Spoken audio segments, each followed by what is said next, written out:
In this video, I'm going to take you on the most detailed guided tour of the MiG-25 Foxbat on the internet. I'll point out the interesting design features of the exterior, we'll explore the cockpit, and wander around on top of this massive and fascinating aircraft.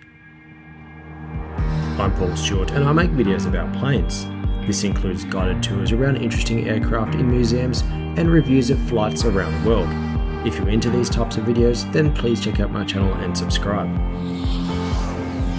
And a huge thanks to the Estonian Aviation Museum near Tartu in Estonia for letting me film this plane. They've got a fascinating range of both NATO and Soviet aircraft on display, and it's well worth a visit.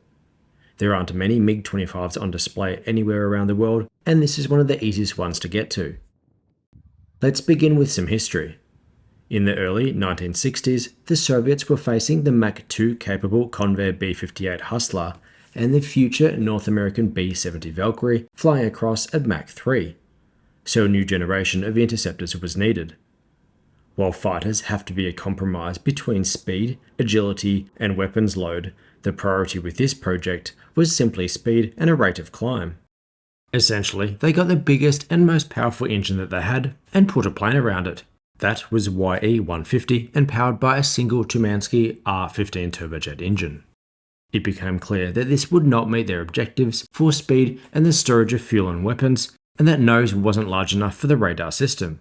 Instead, they positioned two R-15s together, and that was called the YE-155, and both an interceptor and high-speed reconnaissance version were designed in tandem. While the American B-70 project was cancelled, there was still a use for this, as another similar aircraft could have been secretly under development, and it would still be useful in intercepting reconnaissance aircraft like the SR-71 Blackbird. It could also be used as a reconnaissance platform itself. In fact, the Indian Air Force only ever purchased the recon version, and in 1997 caused furore when they broke the speed barrier over Pakistani territory while taking photos. India did deny it, but it was difficult to argue with the sonic booms that were heard. The first prototype, which was a recon version, first flew on the 6th of March 1964. The first interceptor prototype flew 6 months later, on the 9th of September 1964. Regular production versions of what then became known as the MiG-25R with R for reconnaissance and the interceptor MiG-25P begun in 1969. Its NATO reporting name was the Foxbat. Now let's begin the tour at the noisy end and look at the two Tumansky R-15B-300 turbojet engines, and they were fitted with one of the largest afterburners ever built. Here's one of those removed from this aircraft and on display, and myself standing in front of it to provide some context. In fact, here's a photo of me standing on top of the whole plane itself, demonstrating just how large it was. The engines were positioned next to each other within the fuselage, although, interestingly, they considered sitting the engines on top of each other, similar to the English Electric Lightning. But that would have resulted in the aircraft being too tall and thus making maintenance difficult for more remote airports. The Soviet Union was a massive country, so these would need to be positioned all across it in very remote and small airports. Positioning the engines in underwing pods was also considered, similar to the B-47 Stratojet, although these would have been far too large and the risk of asymmetric thrust from a single engine failure would have placed considerable strain on the aircraft, and these engines would have had a huge frontal cross-section, therefore that would generate a lot of drag. Now it's interesting to note that Concorde used turbojets instead of the larger but more efficient turbofans for the same reason, because during an engine failure they would have provided a lot less drag due to a much smaller frontal cross-section. These produced around 22,500 pounds of thrust each with the afterburner. Of interest, it has a fairly low rate of compression within the compressor itself, but when flying at high speed, much of the compression happens inside the air intakes. Now with much higher levels of compression, the denser fuel-air mixture moves through the engine, entering the afterburner where it ignites and expands, creating the thrust. In fact, at Mach 2.8, over 80% of the engine's total thrust is being generated by the afterburner itself, making it much like a ramjet. This all requires much larger nozzles than usual to allow for the expansion, and that's why they're so large in the MiG-25. Looking in here, and you can see where the fuel is sprayed from, and the adjustable nozzle petals around the sides of it. Because both nozzles are so large, that they didn't fit within the aircraft's fuselage. Two adjacent nozzle sections were removed, allowing the engines to sit closer and avoid protruding out to the sides and causing additional drag. Now there is a lot of commentary on the maximum speed of these aircraft, and seemingly a lot of misinformation. Chief designer of the MiG's Special Aircraft Development Team, R. Belyakov, said that the Mach 2.8 limit often mentioned was only theoretical. Exceeding Mach 3 reduces the life of the aircraft structure and increased instability, but did not result in irreparable damage to the fuselage or engine. There is a story saying that with Mach 3 or 3.2 flights, the engine is permanently destroyed, although that appears to be overstated. All aircraft will have limits where a mandatory inspection is required, and that might include an engine out, but that does not mean that the engine itself is destroyed. The engine's life cycle is probably reduced, but again not destroyed. Pilots are encouraged to remain below Mach 2.8 unless it was a test flight, or there was a combat emergency where immediate survival was a high priority, such as there was a missile after them. There might be other requirements though to consider. For example, if FAB 500 M62 bombs were attached, speed would be limited to Mach 2.35 as their fuses couldn't tolerate the aerodynamic heating of a higher speed. But the engines certainly weren't the limiter there. An example of an in-flight emergency, and I should say this is not independently verified, but in 1971, a MiG-25 flew full throttle while evading an Israeli F-4 Phantom II. When they landed, the canopy sealant was melting and smoking. They had to prop it open with a crowbar to get the pilot out. Engineers later calculated that to generate enough heat for the melting, the pilot must have flown at Mach 3.6, which is 4,445 kilometers an hour or 2,762 miles an hour. He would not have wanted to fly much longer at that speed, as the aerodynamic heating was clearly causing problems, but he still could, and the engine was fine afterwards. Some mentioned it redlining at Mach 2.8, but as you can see from this Mach counter, there's no red lines anywhere. One final point with the engines was their operational lifetime. It was originally designed for the Tupolev Tu-121 cruise missile and later used on the Tu-123 reconnaissance drone. Because in these examples it was dispensable, the engine itself wouldn't need to last long, and while it was modified for the MiG-25, initially it would need to be replaced after 150 hours. With continued modifications, it was uprated to last 1,000 hours before needing to be replaced. There were two modified MiG-25s with the new Solovyev D30 turbofan that was later used in the MiG-31. Let's see how the two Hungary engines are fed. An advantage of this being such a large and tall aircraft is that these intakes are lifted up and further away from the ground and foreign bodies that could be sucked in. You may recall from my MiG-29 video that its intakes are close to the ground and they have these intake covers that can close and air can be sucked in from above the wings instead of the usual lower position. Now the amount and speed of air entering would need to be modified, and this hinged lower lip could increase or decrease the flow. There was also a variable ramp which could move up and down above. Depending on the aircraft's speed, these systems could generate multiple shock waves that would slow incoming supersonic air down to subsonic speed so that it wouldn't damage the engine. Obviously, at lower speed and taking off with a full load of fuel and weapons, everything would be fully open to allow in as much air as possible. The small holes in it would suck the boundary layer of air out and release it above, which I'll show you when I climb up later. This object in the middle here is a vortex generator with 3 guide blades. Of interest, because of the size and shape of the intakes, speed was limited below 18 kilometers as to avoid the thicker air compressing too much and deforming the intake walls. Between the intake and the fuselage was a gap for the boundary layer of air to be sucked away and out of trouble. Apologies for my camera's autofocus troubles.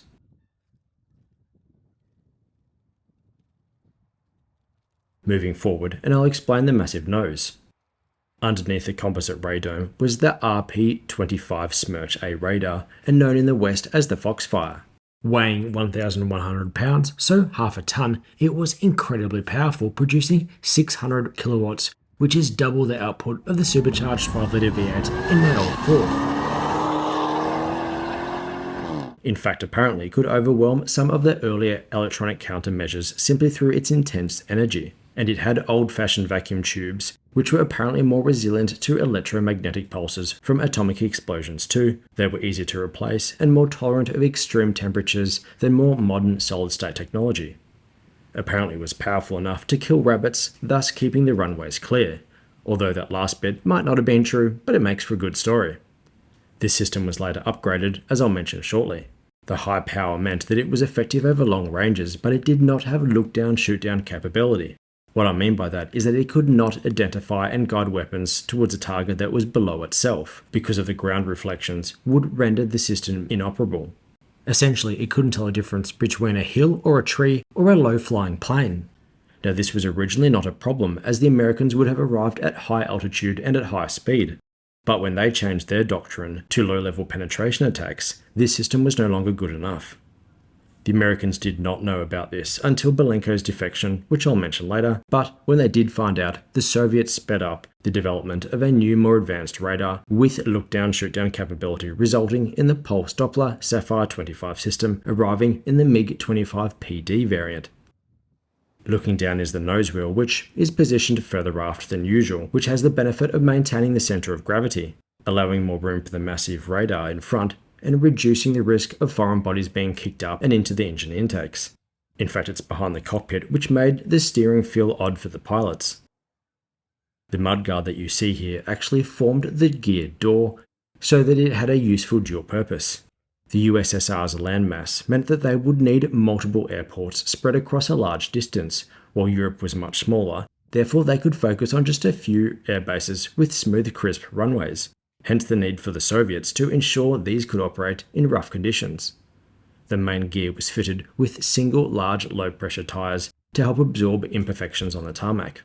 Comparing again with the landing gear on the British Avro Vulcan in my guided tour video around that, and that clearly needs to operate from a smooth, well-maintained tarmac. But the British did realise the potential risk, so the TSR-2, which was meant to replace the Vulcan, was fitted with large tyres and a heavy-duty landing gear, so that it could still take off from a damaged runway. It then had other problems, including making the pilot go temporarily blind, but you'll have to check out my TSR-2 video to find out what I'm talking about there. Back to the MiG, and looking up into the wheel well, and it's fairly narrow because of the single wheel, rather than a multi-wheel bogie like what we saw on the Vulcan. This leaves more internal space for fuel. This here is simply a drain for any liquids, be it fuel or oil, that may have leaked into the fuselage, and it's better to expel it rather than have them sit there and potentially contribute to a fire. Looking back, and we see two ventral fins, and we'll look at those shortly, but before we look at the tail, let's check out the wing in more detail. Variable geometry wings similar to the MiG-23 were considered, as they would provide both ideal low and high speed performance, although this was already going to be a heavy aircraft with the massive thirsty engines, and the reduced room for fuel because of the larger wing sweep mechanism would further reduce the range. They even considered the use of RD-36-35 lift jets to allow for short or vertical takeoff and landing. The idea was that this could still take off even if the runways were damaged during wartime. But the problem is that they were dead weight during horizontal flight, and they will take away from fuel storage within the fuselage. The production version had cantilever wings swept back at 41 to 42 degrees, which is less than might be expected for a Mach 3 capable aircraft. Usually the sweepback would be more, so this had the added benefit of improved low-speed lift, which was always a problem with high-speed aircraft with a high sweepback. It did not need leading-edge lift devices, and this section was made of titanium, as it will be exposed to high temperatures, and I'll mention more about the materials afterwards. Antennas and navigation lights were positioned on the wingtip. Although of interest, the prototype had fuel tanks installed here, but the fuel sloshing caused vibrations. Ventral fins were included, but the problems persisted, so they were removed and replaced with anti-flutter weights. It did have trailing edge flaps to improve low-speed lift, and here you see the aileron deflecting upwards. The fuselage and massive air intakes also generated lift itself. If you enjoyed these types of videos, then please consider supporting me and becoming a channel member. There's no perks, but it does help me fund filming these videos. If you can't afford it, then that's fine, but please give the video a thumbs up, as that's totally free. Underneath each wing were two hardpoints for two R-40 air-to-air missiles per wing, with either an infrared or semi-active radar homing seeker, with a range of up to 37 miles. It could also carry gravity bombs in a strike roll, and the number increased with the installation of these tandem wing beams, which could hold multiple bombs each. This did not have an internal cannon. Now let's have a look at the tail. It had an all-moving tailplane which was necessary for essentially all supersonic jets. With a traditional fixed tailplane, but with a moving elevator on the trailing edge, the shockwave generated by the leading edge would blunt the effect of the air passing the elevator behind it, therefore reducing its authority. That's no longer a problem when the whole thing becomes the surface for the pitch control. Underneath it has two ventral fins to provide lateral stability. These were larger on the prototype, but they found that these would scrape on the ground during landing, so they shortened these and grew the tail fins above. Under the port side was a probe that would extend, and upon touching the runway during landing, it would automatically release the drag chute, allowing the pilot to focus on other tasks. That parachute would be released from up here inside this aerodynamic housing. Unlike its predecessor, the MiG-23, this had a twin fin design. The engineers were concerned about directional stability at high speeds and high altitudes, therefore they thought that a large lateral control surface was required. But this also had to operate from remote airports where hangar size might have been a problem, as this was already a tall aircraft, so they split the fin into two. Having two fins also created redundancy in the case of a failure or damage. It had air brakes on top, next to the brake parachute and between the two fins, and I'll show you that again once we walk up on top. There was another air brake underneath too, between the ventral fins. It didn't have any specific defensive equipment, so, similar to the SR-71, its main trick was to fly above and faster than anything else. Walking towards the cockpit, and I'll mention more about how it was built and the materials, which really is summed up by this cooling air ram intake. The huge engines generated so much heat that the fuselage would need to be cooled by air entering here. But if you look closely at the welding, it was pretty rough. The Americans assumed that this was built out of titanium, as it could tolerate the high temperatures of aerodynamic heating from high-speed flight. It was expected that specific parts of its surface, such as the nose and the wing's leading edge, would heat up to 572 degrees Fahrenheit or 300 degrees Celsius. Aluminium was light, but could not tolerate these temperatures.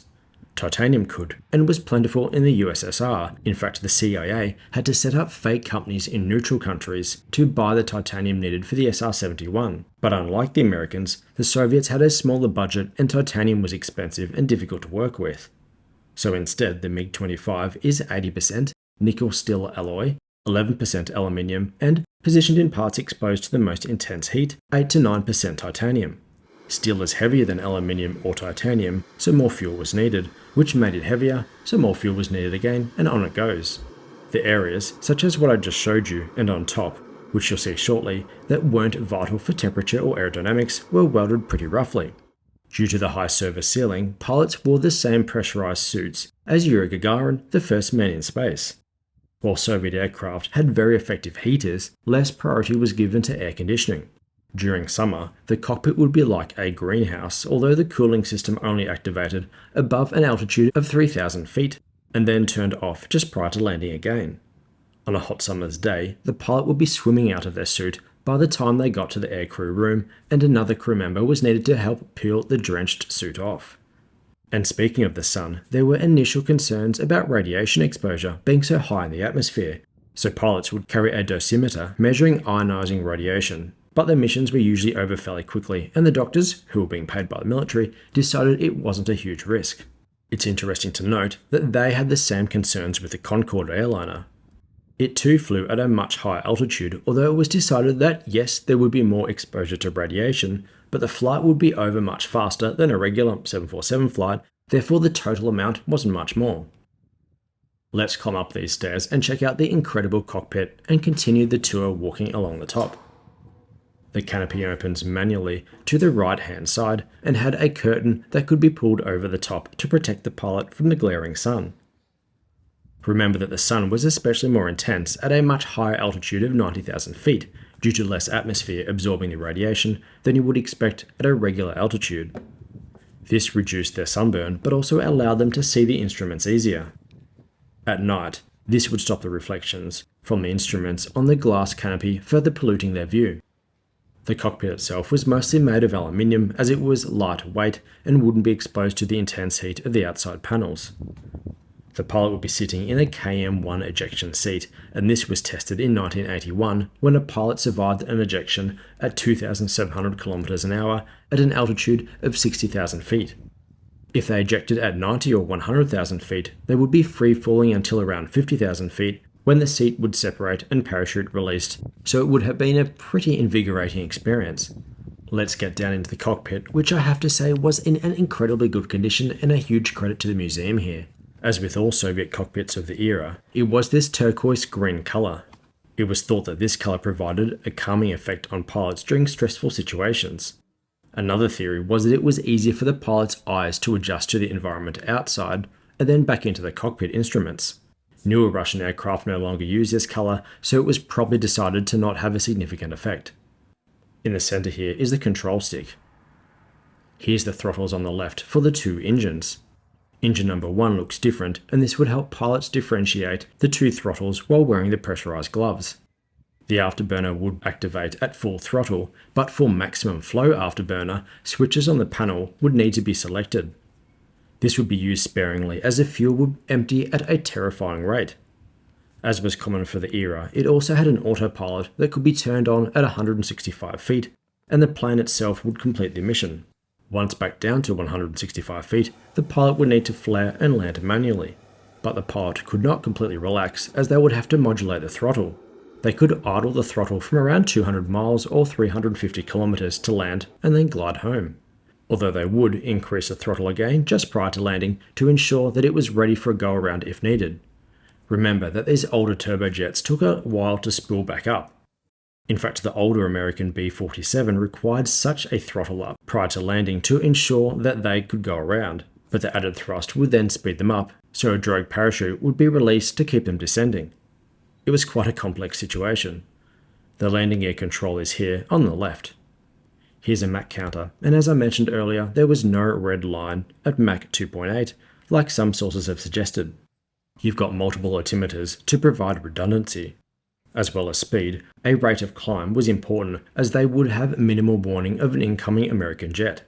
On the 4th of June 1973, it set a time to height record climbing from ground to 30 kilometers or 98,425 feet in just 4 minutes and 3 seconds. A modified MiG-25 also set an absolute altitude record for a jet aircraft under its own power, reaching 123,523 feet on the 31st of August 1977, and that remains unbeaten to this day. The air was so thin at this altitude that the engines flamed out and it coasted in a ballistic trajectory purely on inertia alone. The engines restarted at a lower altitude, although it would have been a tense few moments for the pilot. This panel down here is the autopilot and ground control system. Ground crew, with access to much stronger radar systems, could literally take over the plane, fly it remotely and towards the target and get it close enough so that the onboard targeting system could then take over. It could then fly the plane back home to the base. Here's the radar control panel, and below that are dials providing hydraulic pressures. Jumping over to the other side of the cockpit, and we'll look at the G meter between -2 and +10. Depending on the fuel load, it was recommended to keep the G load below 4.5, which is normal for an interceptor and reconnaissance aircraft.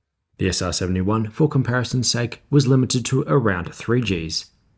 You can see additional red zones on the dial warning the pilot that entering those could result in catastrophic failure, although there was one story of one MiG-25 successfully landing after reaching 11 G during training. Down here is the engine RPM, and below that is the engine exhaust temperatures for the two engines. Here's a fuel gauge for the approximately 20 tons of fuel, including the ventral tank. In a HushKit.net interview with an Indian MiG-25 pilot, he commented that they would always aim to land with roughly 200 to 400 kilograms of fuel left, with 200 or 250 being how much that was required for another circuit and landing. Apparently the runways were left empty whenever a MiG-25 approached to minimize the risk of the need for a go-around. It used a unique fuel especially transported in from Russia, so none could be wasted. Without the ventral tank, the fuel capacity was 14,960 kilograms. 500 kilograms would be used to start the engine and moving to the runway, 6,500 kilograms used for takeoff and climb to 20,000 kilometers, 2,240 kilograms was used to descend and land, leaving just 4,970 kilograms for the horizontal flight. As I said earlier, the engine was fairly efficient at high-speed cruise as it acted similar to a ramjet. Here's the communication system. They would only make 3 ATC calls for takeoff, descent and landing clearance. There was no need otherwise, as they were operating in the stratosphere, where there were no other aircraft. Everything would get darker at around 90,000 feet as the sky goes black, and they would fly with the cockpit lights on, as they would usually at night time. This here would fold out a bit, like an origami fan, to act as an anti-glare curtain, working in addition to the curtains I mentioned earlier above the pilot. The glass canopy itself was designed to survive the extreme heat, and apparently the pilot could not touch it with their bare hand when travelling at high speed. Let's step out and go for a walk on top. While it did feel quite agricultural up here, it also felt very solid. Now I would not want to be doing something like this on the top of a F-22 Raptor. Just behind the cockpit is an insulated and cooled avionics bay with the cold air exit louvers just behind it. Alcohol was actually used to cool both the avionic equipment and the reconnaissance system. In fact, 200 litres of alcohol was used up per mission. This space down here between the cockpit and the engine intakes was the boundary air spill duct, where the air could be removed. And this here above the intake was the intake spill duct, where excess air could be removed as well. This included the boundary layer of air removed from the internal ramp I showed you with the holes in it, and any additional air that wasn't required by the engines and could be expelled by those doors. We'll turn around again and look towards the aircraft's tail, and in the centre here is the dorsal spine fairing with control cables and fuel lines inside that. Positioning them up here meant that every centimetre of space below it could be used for the fuel tanks. Looking out at the wing, and you can get a view of the sweepback, and in the centre were the large wing fences designed to keep the air moving fore to aft over the wing and stop lateral movements which could lead to a stall. In addition to the fuel tanks underneath me now, there were tanks in the wings and the vertical stabilizer as well. There is also an optional ventral tank attached underneath with the capacity of 5,300 litres. For comparison's sake, just the extra tank had a greater capacity than the entire internal fuel capacity of a MiG-23. A nitrogen pressurization system moved the fuel into the central feeder tank, which was then delivered to the engines. Looking at some of the welds here, and again it highlights how roughly it was all put together. Now I can appreciate the Soviets didn't have the resources of the Americans during the Cold War, but for their flagship interceptor, I'm really surprised at how rough this was. I felt like I was climbing over old farm equipment or a new Chevy truck, and I say that as an unbiased Ford man of course. But unlike a Chevy, this did feel very solid, with no creaking or flexing under my feet. Anyway, back to the MiG. Moving back aft, and there is a dorsal air brake between the two fins, and here's the hinged parachute housing. Now the fins themselves, which remember contain fuel tanks inside them, are positioned 2.4 meters or just under 8 feet apart and tilted 8 degrees outwards to help reduce interference with each other. Turning around and walking towards the ladder and looking towards the cockpit again, and it really highlights how huge the two intakes are when compared to the tiny cockpit sitting between them. But pilots have commented how this cockpit was more spacious than previous MiGs, as was required with the cosmonaut suit they wore, so it emphasises just how big the massive air intakes are. While it thankfully never needed to intercept incoming American bombers, when this was first revealed to the world during a flypast on the 9th of July 1967, the United States and their allies got a huge fright. Analysts were guessing that it was a Mach 3 capable titanium fighter jet. Later it was captured on Israeli radar, flying at Mach 3.2 over the Sinai Desert, which was much faster than any American aircraft other than the reconnaissance Blackbirds. And looking back at this aircraft again, and looking at that port side air intake, and you can understand why it generated quite a lot of lift itself. Back in the late 1960s, aircraft manufacturers were keen to get some large checks, and tabloids were keen to sell papers, so they all made a lot of noise, and the government responded with the acceleration of the F-15 project. It wasn't until 1976 that the Americans got their hands on one of these, and the illusion was lost.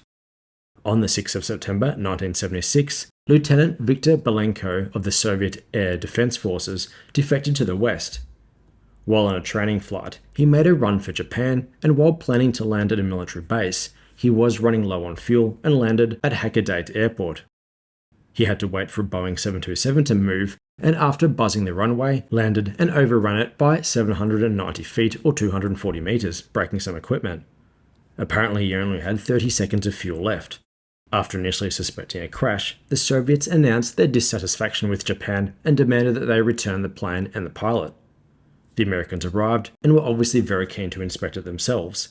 So, stuck between the USSR and the USA, the Japanese moved it to a military base, and the Americans kindly offered one of their C-5 Galaxies, as no Japanese transporter was big enough to carry it.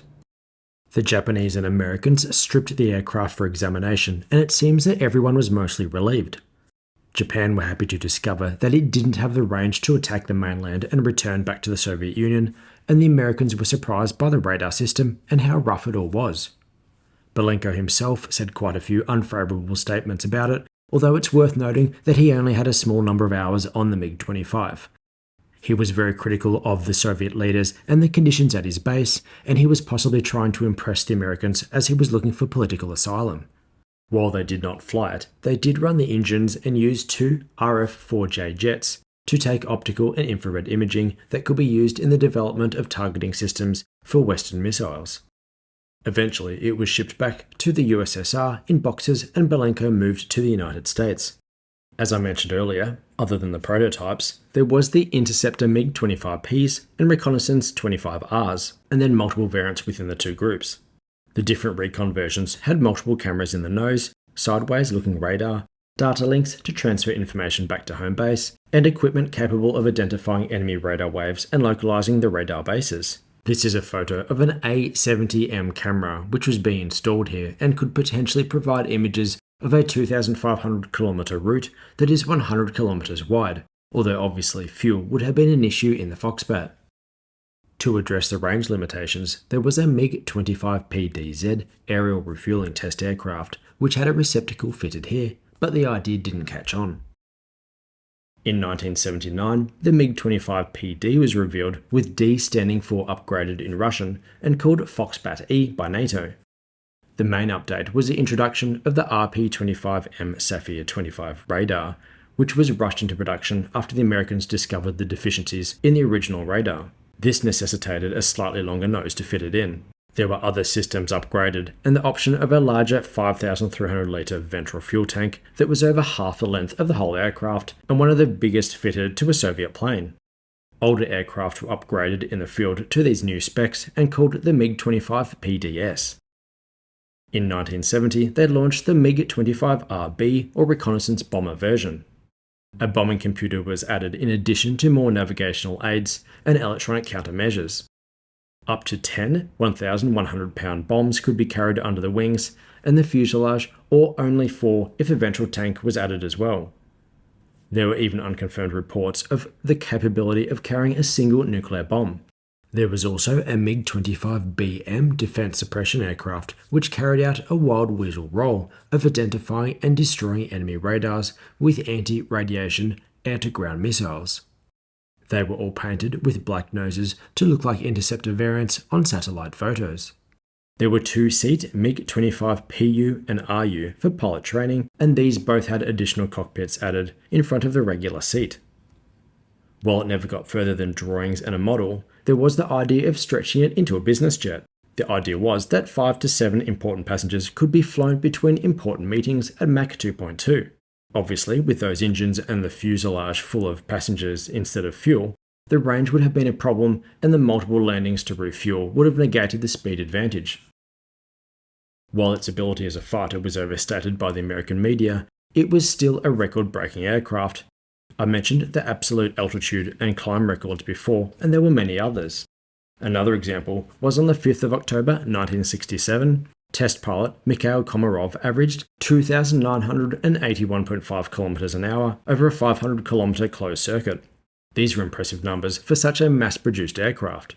Remember that while the SR-71 was fast, only 32 of those were ever built, in comparison with over 1,180 MiG-25s.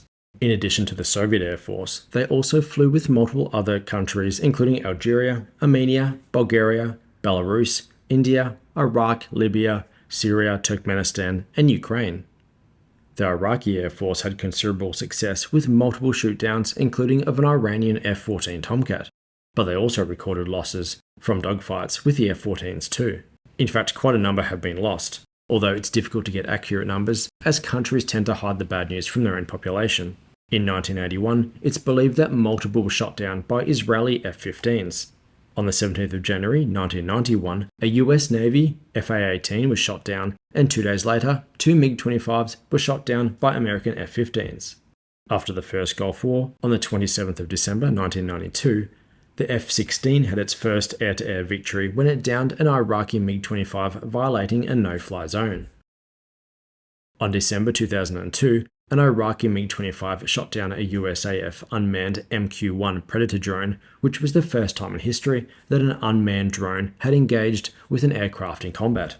India flew the reconnaissance version up until 2006, and the Russian Air Force retired theirs in 2013. Algeria was the last to retire theirs in 2022. During his many debriefs with the CIA, Belenko mentioned a Super Foxbat that was under development and became known as the MiG-31. This was roughly based on the MiG-25, but larger and included a second crew member to operate the increasingly complex weapon systems. It was also fitted with a more modern turbofan engine, and these remain in service with the Russian Air Force. If you have access to one, then I'd love to film a video. Production of the MiG-25 stopped in 1984, and in total 1,186 were built. As I mentioned earlier, there was a lot of seemingly negative stories out there about its reliability, although considering the fact that it flew with so many air forces, it was in service for so long, and built in such high numbers, surely it can't have been as bad as some suggest. As we've seen in Ukraine recently, the performance of Russian equipment can be overstated, but the Indians flew the MiG-25 for years and didn't report any major reliability problems. As always, it's hard to know the truth, and it's always important to consider biases, including our own. But feel free to continue that discussion in the comments below. Please check out my channel for many more similar videos, and thanks for watching.